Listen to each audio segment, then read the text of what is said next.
আজকে 17 রমাদান। কত রমাদান? এই 17 রমাদান ঐতিহাসিক যে বদর যুদ্ধ হয়েছে, বদরের যে দিবস, এটা হচ্ছে একটা অপ্রতিরোধ্য জাতি, একটা অপ্রতিরোধ্য জাতির নবজাগরণের একটা সূচনা এই 17 রমাদান। আজকের টপিকটা আমি নির্ধারণ করেছি এভাবে যে রমাদান একটা অপ্রতিরোধ্য উম্মার আত্মপ্রকাশ, এই শিরোনামে। তো আলোচনাটা এইখান থেকে বুঝতে হবে যে দেখুন, আপনি আমি যেহেতু আমরা সব ভাই ব্রাদার এখানে একটু খোলামেলা আলোচনা করছি, একটু খোলামেলা, যে আপনি চিন্তা করেন যে আমরা একটা সোসাইটির মধ্যে আছি, ধরেন যে ঢাকা বা বাংলাদেশ অথবা এখনকার বর্তমান বিশ্ব, এই বিশ্বটার দিকে আপনি যদি তাকান, এবং তাকাতে হবে আপনাকে বাইরের চোখ দিয়ে না, ভিতরের চোখ দিয়ে। একটু বোঝার চেষ্টা করুন প্রত্যেকটা পয়েন্ট। তাকাতে হবে আমাকে ভিতরের চোখ দিয়ে, শুধু বাইরের চোখ দিয়ে নয়।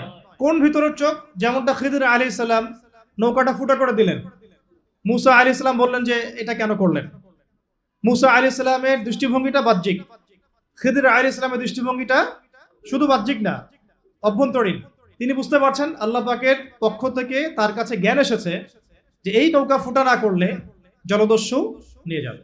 বাচ্চা মুসা আলাইহিস সালাম রিঅ্যাক্ট করলেন, মনে আছে তো?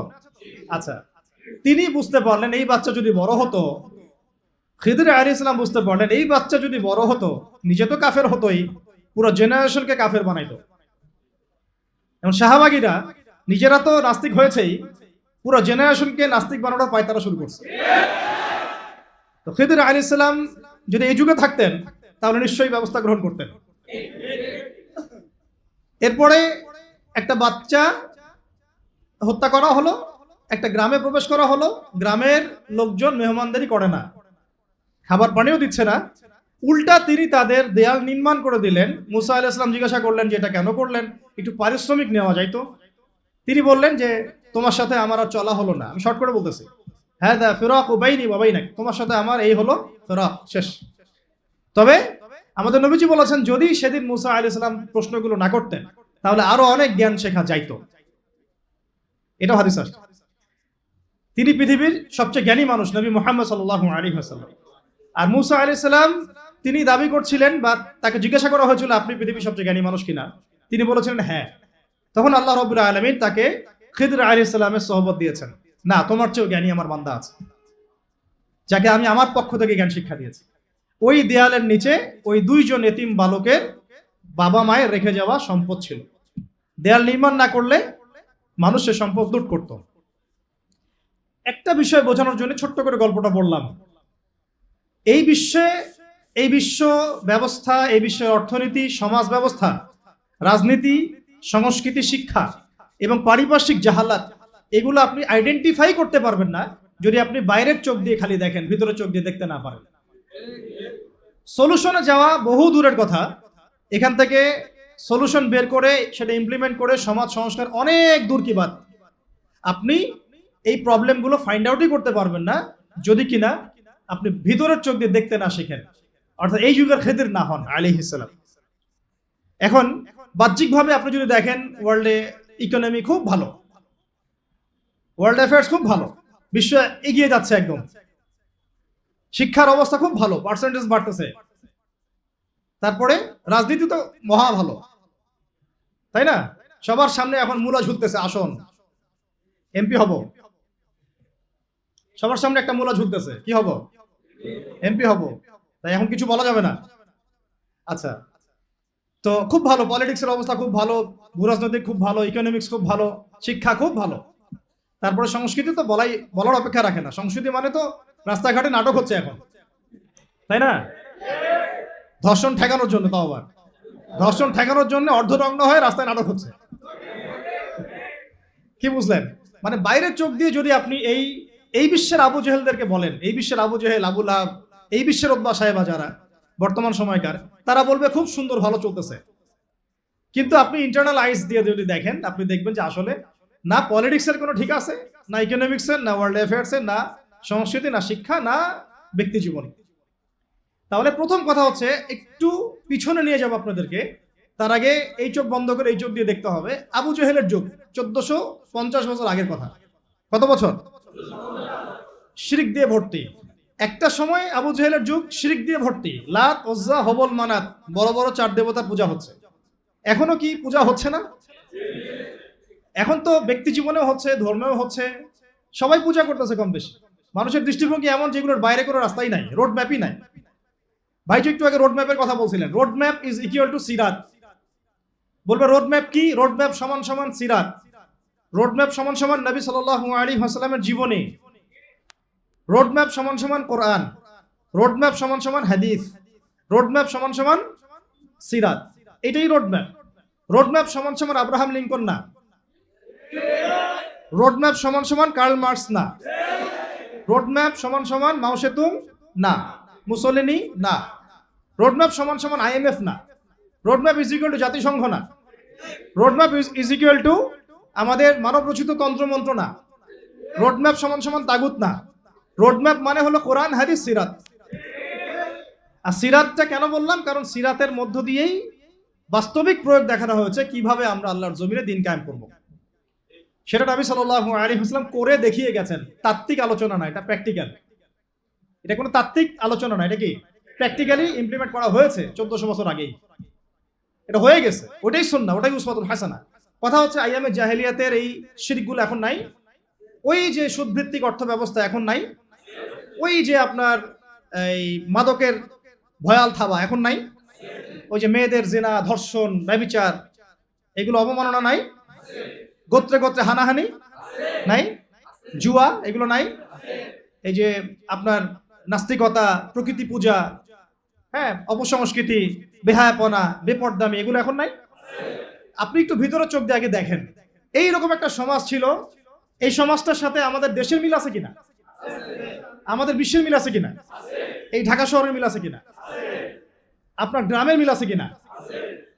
আছে কি নাই? এইরকম একটা সমাজ ব্যবস্থায় কোনো এক রমাদানে, এবার আলোচনা আসতেছে, এইরকম একটা সমাজ যেটাকে আমরা বলছি এক কথায় আইয়ামে জাহেলিয়াত। আইয়ামে ওই রকম আইয়ামে জাহেলিয়াতের কোনো এক রমাদানে নবী করিম সাল্লাল্লাহু আলাইহি ওয়াসাল্লাম হেরা গুহায় ধ্যানমগ্ন আছে, আল্লাহ পাককে ডাকছেন, দোয়া করছেন, আল্লাহ আমি মানুষকে কিভাবে, এই পথ বলা মানুষগুলোকে তোমার পথে নিয়ে আসবো, আমাকে গাইড করো আল্লাহ, আমাকে হেদায়েত দান করো। যেভাবে তিনি পারতেন সেভাবে আল্লাহকে ডাকতেন, কারণ তখন তো কোরআন নাজিল হয়নি। হয়েছে না? এর আগে হিলফুল ফুজর তিনি চেষ্টা করেছেন, সমাজের জাহালাতগুলো দূর করার চেষ্টা তিনি শুরু থেকে করেছেন। কিন্তু এই রমাদানে, কোন এক রমাদানে তিনি হেরা গুহায় আছেন। কোন মাসে? কোন মাসে ভাই? আমরা কোন মাসে আছি? রমাজানের তাত্ত্বিকতা বোঝার চেষ্টা করেন, রমাজানের প্রামাণিকতা বোঝার চেষ্টা করেন। রমাজান কেন আসছে, কি শিক্ষা নিয়ে আসছে, কোন চেতনা নিয়ে আসছে, আর কিভাবে একটা নতুন জাতিসত্তার আত্মপ্রকাশ ঘটলো, এটা বোঝার চেষ্টা করেন। কোন এক রমাদানে আল্লাহ রাব্বুল আলামিন নবী সাল্লাল্লাহু আলাইহি ওয়াসাল্লামের কাছে একজন মালাক পাঠালেন, জিবরাইল আলাইহিস সালাম, এবং তাকে নবুয়ত দিলেন। সুবহানাল্লাহ। তার মানে রমাদান আমাকে আপনাকে নবী মুহাম্মদ সাল্লাল্লাহু আলাইহি ওয়াসাল্লামকে দিয়েছে। সুবহানাল্লাহ। রমাদান মাস আমাদেরকে দিয়েছে কি? নবী মুহাম্মদ সাল্লাল্লাহু আলাইহি ওয়াসাল্লামের নবুয়ত। যেই নবী 23 বছরের মধ্যে ওই আইয়ামে জাহিলিয়াতকে একেবারে আলোকিত সমাজে পরিবর্তন করে ফেলেছেন। সুবহানাল্লাহ। কত বছরে? রমাজানের চেতনা এটা। রমাজানে পেয়েছি আমরা একজন নবী, তিনি তো শুরু থেকেই নবী, সৃষ্টির আগ থেকেই নবী, তাই না? নবুয়ত এসেছে কোন মাসে? তার মানে রমাদানে আমরা নবী পেয়েছি। তাহলে নবী পরে কি আর কোন নবী আসতে পারে? বাংলাদেশে একটা সূক্ষ্ম ভিতরে মুভমেন্ট চলতেছে, মির্জা গোলাম আহমেদ কাদিয়ানির মুভমেন্ট। এদের যে সংখ্যা দিন দিন কি পরিমাণে বাড়তেছে আপনারা জানেন না। এদের যে উপাসনালয়গুলো কিভাবে বাড়তেছে, এরা কিভাবে যে অর্থনৈতিকভাবে শক্তিশালী হচ্ছে, এটা আপনারা জানেন না। প্রত্যন্ত অঞ্চলগুলো সফর করলে বুঝবেন মানুষ কিভাবে দিন দিন কাদিয়ানি হচ্ছে। আমরা সাতেমের ইস্যুতে কত কঠোর থাকি, যে নবীকে গালি দিয়েছে সেই ইস্যুতে আমরা কত কঠোর হই, তাই না? আমাদের যদি সাধ্য থাকতো, সামর্থ্য থাকতো, কোন একটা সাতেমকে আমরা বাংলাদেশে টিকতে দিতাম? মৃত্যুদণ্ড সবার সামনে কার্যকর করে দেখাতাম। আমাদের কাছে সেই ক্ষমতাটা নাই, তাই আমরা জনমত তৈরি করতে পারি সর্বোচ্চ, তাই না? আর দেখুন, সে তো গালি তো দিচ্ছেই, বরং সে নিজে নবুয়তও দাবি করছে। তাহলে কোনটা বড় মাপের অন্যায়? এই মুভমেন্টটা না? এটাকে আহমাদিয়া মুসলিম জামাত নাম দিয়ে বাংলাদেশে কাজ করতেছে তারা। রমাজান মাসে আমরা নবীকে পেয়েছি, সেই নবীর হক আদায় করতে পারি নাই। রমাজান মাসে যে নবীকে পেয়েছি, নবুয়ত, সেই নবীর সুন্নাহ কি আমার জীবনে বাস্তবায়িত আছে কিনা প্রশ্ন। এখান থেকে রমাজানের সলিউশন বের করেন, আমার শিক্ষা বের করেন। আপনারা সবাই ইন্টেলেকচুয়াল অডিয়েন্স, বেশি বলতে হবে না। রমাজান মাসে নবী পেয়েছি, নবীকে আঁকড়ে ধরতে হবে, নবীর শানকে আঁকড়ে ধরতে হবে, তার রেসালাতকে আঁকড়ে ধরতে হবে, তার আখলাককে আঁকড়ে ধরতে হবে, তার সুন্নাহকে আঁকড়ে ধরতে হবে। আল্লাহ পাক তৌফিক দান করুন। এই রমাজানে আসলো ইকরা বিসমি রাব্বিকাল্লাযী খালাক, অর্থাৎ আল কোরআন। কি আসলো? আল কোরআন। এখন আপনি আমাকে বলেন তো, 23 বছর পরের মক্কায়, 23 বছর পরের মক্কায় শিরক আছে? সুদ, মাদক, এই গোত্রীয় হানাহানি, ব্যভিচার, জেনা, জুয়া, মদ কিছু আছে? এই 23 বছর পরিবর্তন হলো কিভাবে? এই কোরআনের মাধ্যমে। কিসের মাধ্যমে? এই কোরআনের মাধ্যমে। ইন্না আনজালনাহু ফি লাইলাতুল কদর ওয়া মা আদরাকা মা লাইলাতুল কদর লাইলাতুল কদরি খায়রুম মিন আলফি শাহর। এই যে কদরের রাত যে হাজার মাসের চেয়ে উত্তম, কেন? এই মাসে আল কোরআন নাজিল হয়েছে তাই। সুবহানাল্লাহ। মানে এই রমাজানে যদি আমরা সেই কোরআন না শিখি, না জানি, না বুঝি, তাহলে আমরা আমাদের হক আদায় করতে পারি নাই। যে রমাজানে নবীকে পেয়েছি, সেই নবীর হক আদায় করতে হবে। রাজি তো? যে রমাজানে আমরা কোরআনকে পেয়েছি, তার 6টা হক আদায় করতে হবে। কয়টা? 1 নম্বর, আল কোরআন তেলাওয়াত শিখতে হবে। রাজি তো ইনশাআল্লাহ? শিখতে হবেই হবে, হবেই হবে, হবেই হবে। কিভাবে শিখবেন? আপনার পেরেশানি। কোরআনের অর্থ বুঝতে হবে। 2, 3 কোরআনের আদেশ মানতে হবে। 4 নিষেধগুলো বর্জন করতে হবে। 5 এর দাওয়াত মানুষের কাছে প্রচার করতে হবে। আর 6 আল কোরআনের আইন সমাজে বাস্তবায়ন করতে হবে। কথা বুঝতে পারছি? রমাদান মাস এইভাবে মহিমান্বিত। রমাদান মাসে তাহলে কোরআনকে পেয়েছি, রমাদান মাসে নবীকে পেয়েছি, তার হক আদায় করবো ইনশাআল্লাহ। রমাদান মাসে কোরআনকে পেয়েছি, তার হক আদায় করবো ইনশাআল্লাহ। 23 বছর পরের মক্কায় কোনো জাহালাত নাই, কারণ 23 বছরে মানুষ নবীকে আঁকড়ে ধরেছেন, কোরআনকে আঁকড়ে ধরেছেন। কথা কি বুঝতে পারছেন? এখন দেখেন, এই কোরআন নাজিল সম্পর্কে আল্লাহ পাক অন্য একটা আয়াতে বলেছেন না, শাহরু রমাদান আল্লাযী উনজিলা ফীহিল কোরআন হুদাল লিন-নাস ওয়া বায়িনাতিন মিনাল হুদা ওয়াল ফুরকান। খেয়াল করে দেখেন, 3টা মৌলিক উদ্দেশ্যে কোরআন নাজিল হয়েছে। কয়টা? 3টা। আমি তো 6টা হক বলছি, আরো 3টা মৌলিক উদ্দেশ্য আছে কোরআন নাজিল হওয়ার। এই উদ্দেশ্যগুলো বাস্তবায়ন না হলে কিন্তু আমাদের এই বাংলার জমিনে দিন কায়েম করতে পারবো না। একটা হচ্ছে, এটা হচ্ছে হুদাল লিন-নাস। এটা কি? পুরো মানব জাতির জন্য হেদায়েত। সুবহানাল্লাহ। আল কোরআন শুধু মুসলিম মুমিনদের জন্য হেদায়েত নয়, বরং পুরো মানব জাতির জন্য হেদায়েত। 2 হচ্ছে ওয়াল বায়িনাত। বায়িনাত মানে কি? এটা সুস্পষ্ট একটা দলিল এবং প্রমাণ। আমরা একটা বিষয় সত্য না একটা মিথ্যা, একটা হক না একটা বাতিল কিভাবে জাস্টিফাই করব? প্রমাণটা কি? আমি কিসের ভিত্তিতে আপনি প্রমাণ করবেন? এই প্রমাণ করার মূল ভিত্তিটাই হচ্ছে কোরআন। কোরআন যদি বলে এটা সত্য সত্য, কোরআন যদি বলে এটা মিথ্যা মিথ্যা, কোরআন যদি বলে এটা হক তাহলে হক, কোরআন যদি বলে এটা বাতিল তাহলে বাতিল, কোরআন যদি বলে এটা হালাল তো হালাল, কোরআন যদি বলে হারাম তো হারাম, কোরআন যদি বলে এটা জায়েজ তো জায়েজ, কোরআন যদি বলে নাজায়েজ নাজায়েজ। এই মানদণ্ড কি বাংলাদেশের মুসলমান মানে? গুটি কয়েক মুসলমান মানে। বেশিরভাগ মুসলমান এখনো মানেই না যে কোরআন সত্য মিথ্যা ন্যায় অন্যায়ের চূড়ান্ত মানদণ্ড। অথচ এটা এই উদ্দেশ্যে নাজিল হয়েছে, হুদাল লিন-নাস ওয়া বায়িনাতিন মিনাল হুদা। আরো স্পষ্ট করা হয়েছে ওয়াল ফুরকান। ওয়াল ফুরকান মানে কি? পার্থক্যকারী। সুবহানাল্লাহ, মাশাআল্লাহ। পার্থক্যকারী মানে কি? এই যে বললাম যে এটা কি ন্যায় না এটা অন্যায়, আপনি কিভাবে পার্থক্য করবেন? কেউ বলছে যে সুদ ভালো, সুদ ছাড়া এই যুগে চলা যায় না। আপনি হালাল হারাম বা ন্যায় অন্যায় ভালো মন্দ কিসের মানদণ্ডে জাস্টিফাই করবেন? আপনি আইডেন্টিফাই করতে থাকেন না প্রবলেমগুলা। এই প্রবলেমগুলার সলিউশন কি? এই বাংলার মুসলিম জনগণ, মুসলিম বঙ্গের মানুষ, তারা কি কোরআনকে ন্যায় অন্যায়ের মানদণ্ড হিসেবে মেনেছে? যদি মানতো তাহলে কি টিকতো এগুলা? তার মানে আমরা বাহ্যিকভাবে কোরআনের প্রতি মহব্বত দেখাইছি। তেলাওয়াত করলে 10 নেকি হবে, প্রতি অক্ষরে 10 নেকি। মানদণ্ড হিসেবে মানিনি আমরা এখনো যদি বলি রাজনৈতিক চার দেবতাকে কি আপনারা কোরআনের মানদণ্ডে মানেন? না, আমি জনগণের মানদণ্ডে মানি। অর্থনীতির বিষয়গুলোকে আপনি কোরআনের মানদণ্ডে মানেন? বলবেন না, জনগণের সংখ্যাগরিষ্ঠতার মানদণ্ডে মানি। আপনি কি সংস্কৃতি শিক্ষানীতি এগুলো কোরআনের মানদণ্ডে মানেন? না, জনগণের সেন্টিমেন্টের মানদণ্ডে মানেন। তো জনগণ যদি বেশিরভাগ বলে যে শরীফ থেকে শরীফা ঢুকাও, তাহলে কি ঢুকাই দিবেন? জনগণের বেশিরভাগ যদি বলে যে সুদ চালু করে দাও, জেনা লাইসেন্স দেওয়া হোক, ব্যভিচারের লাইসেন্স দেওয়া হোক, ওই গেট টুগেদার কি বলে ওটাকে, লিভ টুগেদার চালু করা হোক, এটাও খারাপ হয় না, নাউজুবিল্লাহি মিন যালিক। সিচুয়েশনশিপ চালু করো, খারাপ হয় না। তো এটা কি আপনি জনগণের সেন্টিমেন্টের মানদণ্ডে মানবেন? এই জায়গাটাতে আমাদের আঘাত করতে হবে। এটা হচ্ছে আঘাত করার মূল জায়গা। আমরা আসলে কোরআনকে মানদণ্ড হিসেবে মানি কিনা। কোরআন নাজিলের মূল উদ্দেশ্য কয়টা? তিনটা। হুদাল্লিন নাস ওয়া বাইয়িনাতিন মিনাল হুদা ওয়াল ফুরকান। মানে এরা দেখেন, আপনি এটা এই মানদণ্ডে আপনি পরিবারে টিকতে পারবেন না। এই মানদণ্ড আপনি ধারণ করেন, সমাজে টিকতে পারবেন না, রাষ্ট্রে টেকা তো বহু দূরের কথা। একটা সেমিনার আমাদেরকে বলছিল যে ইসলামিক ইকোনমিক্স নিয়ে আলোচনা করেন, জানতে চাই। তা প্রথমে আমরা শুরু করছিলাম এভাবে, আগে আপনারা বলেন যে ইকোনমিক্সের ক্ষেত্রে ইসলাম, কোরআন এবং হাদিসকে আপনারা মানদণ্ড মানেন কিনা। মানদণ্ড মানেন তাহলে আলোচনা করি, না হলে আলোচনা করার দরকার কি? আগে বলেন যে ইসলামকে মানদণ্ড মানেন কিনা। যদি মানেন তাহলে আলোচনা আসবে। যাই হোক প্রিয় ভাইরা, রমাদান সেই মাস যেই মাসে আল্লাহ রাব্বুল আলামিন আমাদেরকে এইরকম একজন নবী দিয়েছেন, এর আগেও কোনো গুনাহ নাই, পরেও কোনো গুনাহ নাই। মাসুম মিনান নাস, মাসুম মিনান নাস। সেই মানুষকে বাংলার জমিনে গালি দেওয়া হয়েছে। এদের কল্লা তো ফেলানো সরকারের দায়িত্ব। অথচ দেখেন ওই ইস্যুটাকে কত ইস্যুতে ঢাকা ফেলা হইল। হ্যাঁ, সাতেমের ইস্যুকে একদম মধু ইস্যু দিয়ে, তরমুজ ইস্যু দিয়ে ঢাকে ফেলা হইল।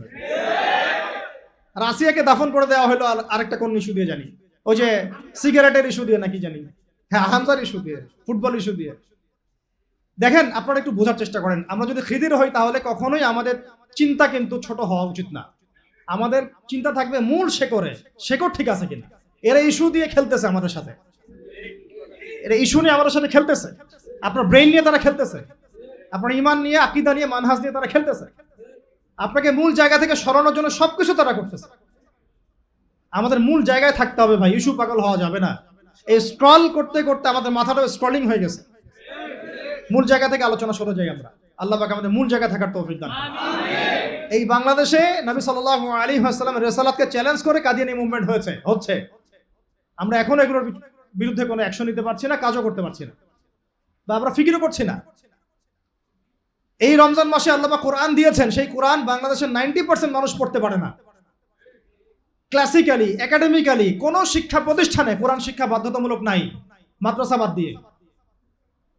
সেকুলার কোনো শিক্ষা প্রতিষ্ঠানে কোরআন শিক্ষা বাধ্যতামূলক না। অথচ এটা মুসলিম প্রধান দেশ, আর রমাদান মাসে কোরআন নাজিল হয়েছে। আর 6টা হক আদায় তো বহু দূরের কথা, আর 3টা মূলনীতি হিসেবে কোরআনকে গ্রহণ করা আরো দূরের কথা। রমাদান মাসে আরো অনেক কিছু হয়েছে ভাই। এই রমজান মাসে আপনারা তো জানেন না অনেকেই আর কি, যে আমরা যে এই আইয়ামে জাহিলিয়াতের মধ্যে ছিলাম, আল্লাহ পাক কোরআন দিলেন, নবী সাল্লাল্লাহু আলাইহি ওয়াসাল্লামকে রিসালাত দিলেন। এবার যে মেহনত শুরু হলো, জ্ঞানতাত্ত্বিক মেহনত, দাওয়াতের মেহনত, তাবলীগের মেহনত। প্রথম 3 বছর গোপনে দাওয়াত দিলেন নবী সাল্লাল্লাহু আলাইহি ওয়াসাল্লাম। তারপরে প্রকাশ্য দাওয়াত দেওয়া শুরু করলেন। যখনই প্রকাশ্য দাওয়াত দেওয়া শুরু হলো, বাস কনফ্লিক্ট শুরু হয়ে গেল, লড়াই সংগ্রাম। একেবারে হক আর বাতিলের চূড়ান্ত দ্বন্দ্ব। মারা হচ্ছে, চোখের সামনে মারা হচ্ছে, চোখের সামনে শহীদ করা হচ্ছে সাহাবীদেরকে। সাহাবীরা হিজরত করে চলে যাচ্ছেন, কেউ আবিসিনিয়াতে, কখনো তায়েফে, 2বার আবিসিনিয়াতে। বেলাল রাদিয়াল্লাহু আনহুকে কিভাবে মারা হলো, সুমাইয়া রাদিয়াল্লাহু আনহাকে কিভাবে মারা হলো, সব জানেন আপনারা। আমি এই জায়গায় গুটাই নিলাম। সাহাবীদের উপর নির্মম নির্যাতন শুরু হলো কখন? যখন হকটা স্পষ্ট হয়েছে তখন। এখন আমরাও যখন বাংলার মাটিতে, এখন থেকে আপনারাও যখন হক স্পষ্ট করা শুরু করবেন এবং পরিপূর্ণ ইসলামের দাওয়াত দেওয়া শুরু করবেন, আবার হক আর বাতিলের কনফ্লিক্ট শুরু হবে। তখন আমাদেরকেও সাহাবীদের মতো একেবারে ইস্তেকামার পরিচয় দেওয়া লাগবে। প্রথমে তারা আগ্রাসী হন নাই, এগ্রেসিভ হন নাই, হিজরত করেছেন, সবর করেছেন, মার খেয়েছেন প্রয়োজন, তাই না? তারা আঘাত করলে ফুল দিয়ে রিপ্লাই দেওয়া হয়েছে, এমন একটা অবস্থা। খারাপ কথা বললে ভালো কথা দিয়ে রিপ্লাই দেওয়া হয়েছে। কিন্তু যখন আমরা মদিনা রাষ্ট্র কায়েম করে ফেলছি, তখন একদম মাইরের বদলে মাইর। এখন আপনারা আমাকে বলেন তো, আমাদের কি মদিনা রাষ্ট্র আছে? হ্যাঁ, আগে আমাদের মদিনা রাষ্ট্র কায়েম করতে হবে ইনশাআল্লাহ। আমাদের কাজ কি? দাওয়াত, তাবলীগ, মেহনতের মধ্য দিয়ে একটা মদিনা রাষ্ট্র কায়েম করার চেষ্টা করা। তারপর মাইরের বদলে মাইর। মদিনা রাষ্ট্র থেকেই মক্কা বিজয় হয়েছে, মদিনা রাষ্ট্র থেকে মক্কা বিজয় হয়েছে। তাই আমাদের সবার ফিকির থাকবে বাংলাদেশটাকে যেন আমরা একটা মদিনা রাষ্ট্র বানাতে পারি। এখন এইটা কি আমাদের একার ফিকির, না আপনাদেরও ফিকির থাকা যাবে? আমাদের কি এটা নিয়ে আসলে ফিকির করা হয়? ফিকির করতে হবে। যদি আমরা আমাদের বাংলাদেশটাকে একটা মাদানী রাষ্ট্র ওই নেশাবে রূপ দিতে না পারি, ব্যর্থ হই, তাহলে আমরা অস্তিত্ব সংকটে পড়ে যাব। এবং এটা কি চারটাখানি কথা? দাওয়াতের মধ্য দিয়ে, জামাআর মধ্য দিয়ে, ইমারার মধ্য দিয়ে, আমর বিল মারুফের মধ্য দিয়ে, নাহি আনিল মুনকারের মধ্য দিয়ে, সবরের মধ্য দিয়ে, ইস্তেকামার মধ্য দিয়ে, আস-সামউ ওয়া তাআর মধ্য দিয়ে একটা সংঘবদ্ধভাবে, জামাআবদ্ধভাবে আমাদেরকে এগিয়ে চলতে হবে। ইনশাআল্লাহ আজ হোক আর কাল হোক, এটা হবেই হবে ইনশাআল্লাহ। আমরা যদি আপনাদেরকে আমাদের পাশে চাই, পাবো কি? আল্লাহ পাক তৌফিক দান করেন। আর একটা মূল পয়েন্ট আছে, শোনেন। এই রমাদানে আল্লাহ পাক ভিত্তি দিয়ে দিলেন, তোমরা যাকাত দাও। যাকাত কত পার্সেন্ট মানুষ দেয় বাংলাদেশে? যারা মুসলিম। কত পার্সেন্ট মানুষ যাকাত দেয়? যারা মুসলিম। যাকাতের মাসালাগুলো জানে কতজন? এটা যে ইসলামিক ইকোনমিক্সের মূল ভিত্তি। দেখেন, যাকাত দেয় না, এদিকে রিবা বেস চলতেছে, সুদ ঘুষ দুর্নীতি চলতেছে, ক্রিপ্টোকারেন্সি চলতেছে, বিটকয়েন্স চলতেছে, তারপরে এখন নতুন আসতেছে আরো কত কি, আপনারা জানেন এগুলা। বাকি ইনফ্লেশন যেখানে আছে ওইখানে তারা যাচ্ছেন, ওয়ার্ল্ড ব্যাংকের দ্বারস্থ হচ্ছেন, IMF এর দ্বারস্থ হচ্ছেন, যাকাত ভিত্তিক অর্থ ব্যবস্থা রাষ্ট্রীয়ভাবে চালু করা হচ্ছে না। এই যে আমাদের মূল শিক্ষা, রমাদান থেকে বঞ্চিত হচ্ছে। রমাদানের এগুলোই তো মূল শিক্ষা।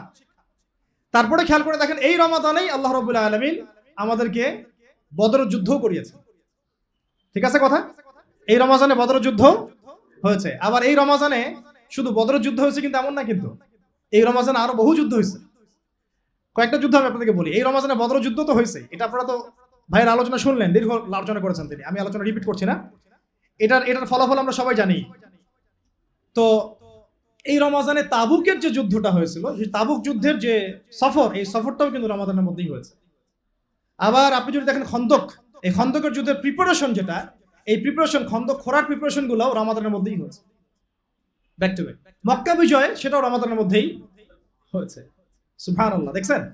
আরো যদি সামনে যান, ওমর রাদিয়াল্লাহু আনহুর সময়, প্রায় 15 হিজরির দিকে কথা, ওই সময় আবু উবাইদা ইবনে জাররাহ রাদিয়াল্লাহু আনহুর নেতৃত্বে বাইতুল মুকাদ্দাস বিজয় এই রমজানই হয়েছে। ইনশাআল্লাহ এমন কোন রমাজানে আমরা দেখবো ইনশাআল্লাহ যে বাইতুল মুকাদ্দাস আবার জয় হবে ইনশাআল্লাহ।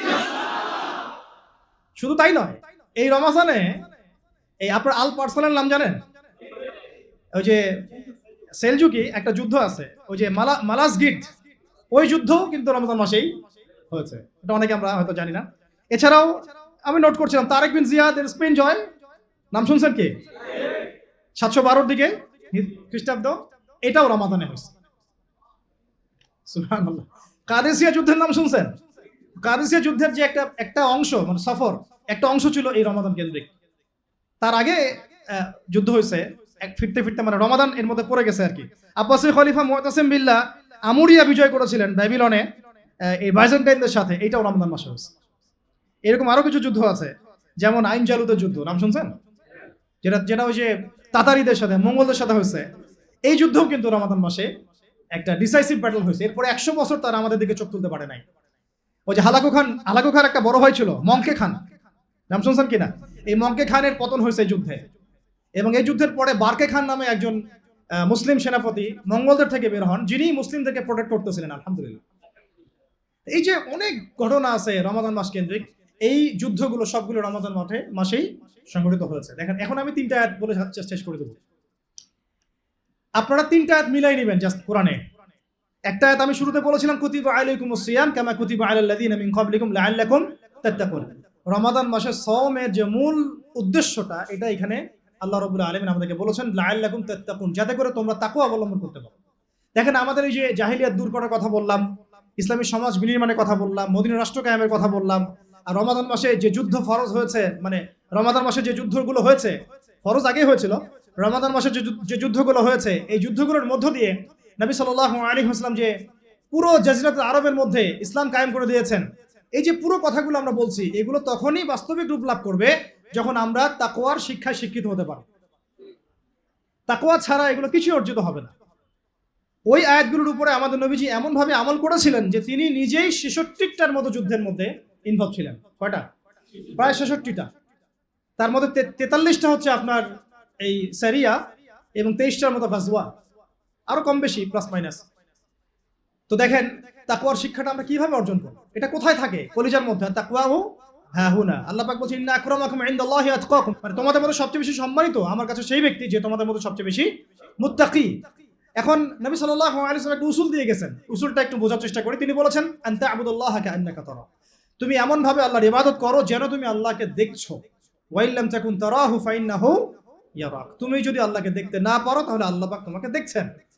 এই তাকওয়াটা আমরা এখন ফিল করছি। আপনার সামনে আমি একটা পানির বোতল দিয়ে আপনি খাবেন, এখন খাবার খাবেন, একটা সেন্সে খাবেন না যে আল্লাহ আমাকে দেখছেন, আল্লাহ আমাকে শুনছেন। এইটা আমাদের জীবনের সব ক্ষেত্রে থাকা চাই। এইটা আমার রাতের বেলা থাকা চাই, দিনের বেলা থাকা চাই, একাকিত্বে থাকা চাই, এটা আমার শিক্ষায় থাকা চাই, সংস্কৃতির মধ্যে থাকা চাই, আমার অর্থনীতির মধ্যে থাকা চাই, আমার রাজনীতির মধ্যেও থাকা চাই। এই তাকওয়ার শিক্ষাটা দেওয়ার জন্যই বেসিক্যালি বারবার রমজান ঘুরে ঘুরে আসছে। আর এই তাকওয়াটাকে শুধুমাত্র এক মাস কেন্দ্রিক না, সারা বছর সারা জীবন। খুব খেয়াল করে দেখবেন রমজান মাসে আমরা সবাই আল্লাহর ওলি হয়ে যাই, রমজানের পরে আবার আমরা যা তাই। এটা কি ঠিক হয়? তো তাহলে এখানে তাকওয়া কেন্দ্রিক জাস্ট দুইটা কথা। এক হচ্ছে এই তাকওয়াটা শুধু জীবনের এক কেন্দ্রিক নয়, বরং জীবনের প্রতিটা ক্ষেত্রেই থাকতে হবে, সামগ্রিক জীবনে থাকতে হবে, বৈষয়িক জীবনেও থাকতে হবে এবং ইবাদত বন্দেগীর জীবনেও থাকতে হবে। এবং এটা শুধুমাত্র একটা মানে কি বলবো, সাময়িক একটা রমাদান মাস কেন্দ্রিক একটা আমলের বিষয় নয়, বরং জীবনের প্রতিটা দিন প্রতিটা রাত আমাকে তাকওয়ার শিক্ষায় শিক্ষিত হতে হবে। এই তাকওয়া যদি আমরা ধারণ করতে পারি, ওর আলোকে আমরা আমাদের পরিবার, আমাদের প্রজন্মকে করতে পারি, তাহলে ওই চূড়ান্ত যে লক্ষ্যটা বলছি মক্কা বিজয়ে, যেটা রমজান মাসে হয়েছে, ওই দিকে ইনশাআল্লাহ আমরা হাঁটতে পারবো ইনশাআল্লাহ। তার আগে মদিনা রাষ্ট্রও তো লাগবে ইনশাআল্লাহ। আবার আমাদের নবী সাল্লাল্লাহু আলাইহি ওয়াসাল্লাম এই রমজান মাসেই, এই রোজা রাখা অবস্থাতেই বদরে ছিলেন, তাবুকে ছিলেন, তারপরে তো বললাম যে খন্দকের আগের প্রিপারেশনে ছিলেন, মক্কা বিজয়ে ছিলেন, আরো কত সারিয়া রমজান মাসে হয়েছে, এগুলো সিরাত থেকে শিখতে হবে। তো প্রিয় ভাইরা এবং আমাদের বোনেরা যারা আছেন, আজকের এই সংক্ষিপ্ত আলোচনায় আমরা যে কয়েকটা বিষয়ে মৌলিকভাবে ফোকাস করতে চাই। এক হচ্ছে রমাদান মাস আমাদেরকে নবী সাল্লাল্লাহু আলাইহি ওয়াসাল্লাম রিসালাত দিয়েছে। কি দিয়েছে? অতএব নবীর আদর্শ, তার সুন্নাহ আমাদের সামগ্রিক জীবনে বাস্তবায়ন করা চাই। আল্লাহ পাক তৌফিক দান করেন। রমজান মাসে আমরা কোরআনের মতো কিতাব পেয়েছি, এই কিতাবের 6টা হক আদায় করা চাই। মনে আছে 6টা হক? তো তেলাওয়াত, অর্থ অনুধাবন, আদেশ মানা, নিষেধ বর্জন করা, দাওয়াত এবং এর আইন বাস্তবায়ন করা। ঠিক আছে ইনশাআল্লাহ? এটা 3টা মৌলিক উদ্দেশ্যে আসছে, হুদাল লিন্নাস ওয়া বাইয়িনাতিন মিনাল হুদা ওয়াল ফুরকান। ঠিক আছে? এই রমজান মাসে কুতিবা আলাইকুমুস সিয়াম কিভাবে করব এটা আমরা শিখেছি। ঠিক একইভাবে ডানে বামেও আয়াতগুলোর উপরে আমল করার চেষ্টা করতে হবে এবং সিরাতের আলোকে আমাদের সবাইকে পথ চলতে হবে। আল্লাহ পাক আমাদের সবাইকে নবী সাল্লাল্লাহু আলাইহি ওয়াসাল্লামের সিরাত পড়ার তৌফিক দান করেন, বোঝার তৌফিক দান করেন এবং সিরাত অনুযায়ী জীবন গড়ার তৌফিক দান করেন। এবং রমাদানকে যদি আমরা ইফেক্টিভলি ইউটিলাইজ করতে চাই, তাহলে এই কাজগুলো খুব ভালোভাবে করতে হবে, যেটা আলোচনা আমরা অন্যান্য বক্তাদের মুখে শুনেছি। যেমন নামাজের কথা তারা বলেছেন, নামাজের পাবন্দির দরকার আছে কি নাই? এই রমজান মাসে জামাতে থাকবো, বাকি সময় কি জামাত ছেড়ে দিব? রমজান মাসে রাতে কিয়ামুল লাইল করছি, তাহাজ্জুদ পড়ছি, বাকি বছর ছেড়ে দিব কি? রমজান মাসে সাদকা করছি, যাকাত দিচ্ছি, বাকি বছর কি দিব না? রমজান মাসে আমরা মাশাআল্লাহ পর্দা করছি, চোখের হেফাজত করছি, রমজান মাসের বাইরে ছেড়ে দিব কি? রমজান মাসে মাশাআল্লাহ আমরা সমাজ কল্যাণমূলক প্রজেক্ট করছি, রমজানের বাইরে ছেড়ে দিব? রমজানের দাওয়াতের অ্যাক্টিভিটিস বাড়ছে, রমজানের বাইরে ছেড়ে দিব কি? আল্লাহ পাক বোঝার তৌফিক দান করেন। রমজান মাসে আমরা মাশাআল্লাহ ইতিকাফ করছি, অনেকেই করবো ইনশাআল্লাহ, কোরআন তেলাওয়াত করছি, এই কোরআনকে কি রমজানের পরে ছেড়ে দিব? আল্লাহ পাক সমস্ত বিষয়গুলোকে ধরে রাখার তৌফিক দান করেন।